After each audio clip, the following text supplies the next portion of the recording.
Assalamu alaikum, karibuni Medla's Kitchen. Leo nimewaletea upishi mzuri wa jalebi. Upishi huu ni rahisi sana na kama unavyojulikana kwa jina jingine zalbia. Ili kupata matokeo ya jalebi zenye kuvutia na tamu zilizojaa sukari ndani yake, kuwa nami mpaka mwisho wa video hii ili upate matokeo kama ya jalebi zangu. Tutahitajia unga kikombe kimoja. Nimetumia unga wa ngano. Unga huu niliuchunga kabla. Na pia nitatia cornflour vijiko 4. Ukiangalia video hii utagundua kuwa mimi nimetumia kuchanganya vitu vikavu vitupu mwanzo kabla ya kutia vitu vya maji. Nimetia vijiko hivyo unavyoviona vya cornflour vijiko 4 na kisha nitatia rangi ya chakula. Nimetumia rangi ya biriani kidogo tu na pia nitatia baking soda. Pia nitatia kidogo kama unavyoona na nitachanganya vizuri mchanganyiko wangu wa vitu hivi vikavu mpaka kuhakikisha vimechanganyika kabisa. Ndipo sasa nitakapokuja kuanza kutia vitu vyenye umaji. Yaani nitatia sasa hivi yogurt vijiko 4. Hakikisha vijiko vyako unavijaza ujazo wa sawa sawa. Na baada ya hapo kutia vijiko 4 vya yogurt ndipo nitakapotia maji mils 150. Maji yangu yako katika hali ya kawaida, si ya moto, si ya baridi. Nitachanganya mchanganyiko huu vizuri kabisa na kuhakikisha unga wangu wote umekuwa soft na haujabakia maruturutu.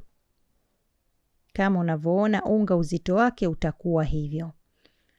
Funika, eka kando kwa muda wa dakika kama 15 au dakika 20, haina neno. Nitachukua kando sasa sufuria na kutia vikombe 2 vya sukari na maji nitatia kikombe 1 na nusu. Hii ni shira muhimu sana katika jalebi zetu hizi.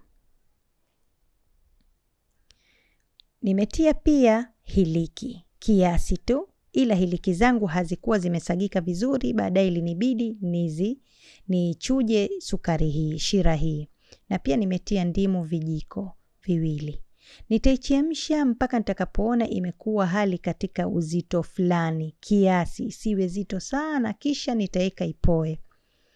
Huku kando nilichukua kama mnavyoona ule unga nilokuwa nimeuweka na kutia katika mfuko wangu huo na kusubiri mafuta yapate moto na kuanza kupika jalebi zangu.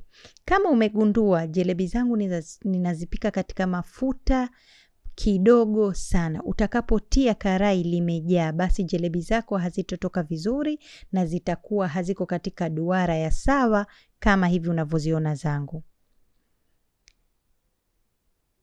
Utatia kama hivyo unavyoona na kila baada ya muda utakuwa unazigeuza mpaka kuhakikisha kuwa zimekazana, zimekuwa kama zimekakamaa. Hakikisha moto wako sio mkubwa sana, ni wa kiasi, kwani moto mkubwa zitageuka rangi na kuwa nyeusi. Kisha ukizitoa tu unazitia katika sukari kama unavyoona. Sukari yangu haikuwa imepoa kabisa, ina uvuguvugu. Ikiwa katika hali hiyo uvuguvugu inafanya hizi jalebi zako pia ziweze kunyonya kwa ndani sukari.